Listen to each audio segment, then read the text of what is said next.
Today we're going to talk about crystallizers and where they're used and some of the features of the crystallizer. The typical user would be those in recycling, bringing ground up materials in that are in the amorphous state, need to change them back to a crystalline state. This unit is fairly simple, uses a temperature zone. Material enters the top of the piece of equipment and is agitated throughout to break down the agglomerates. The gate or the airlock is controlled at the bottom by the temperature as it builds inside the unit. It is also produced with a pressure fan that blows hot air in.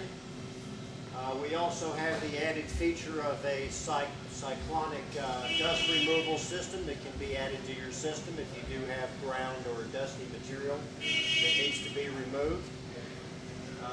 This piece of equipment is about in the fifth echelon of moving forward in design, and this is a tried and true piece of equipment that's been used around the world. Very low maintenance piece of equipment, modern controls but very simplified controls. As you can see, we are using a hollow shaft style arrangement for the drive package and a very simple bronze bearing on the inside for keeping the shaft true throughout the entire process. This particular model holds about 37 cubic feet. We also manufacture one that goes to about 300 cubic feet. The simplified controls of this particular type of equipment we typically refer to as relay logic. We've used a couple of simple temperature controllers.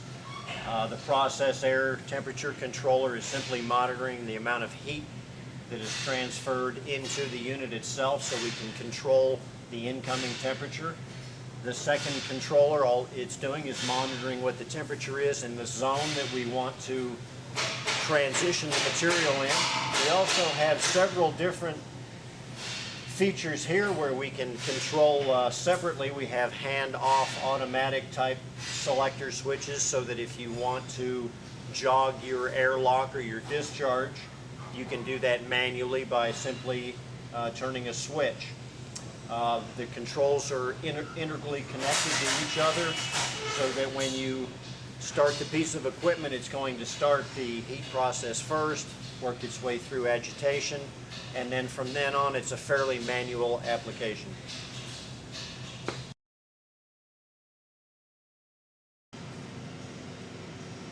The rugged interior of this design is from years and years of experience and engineering.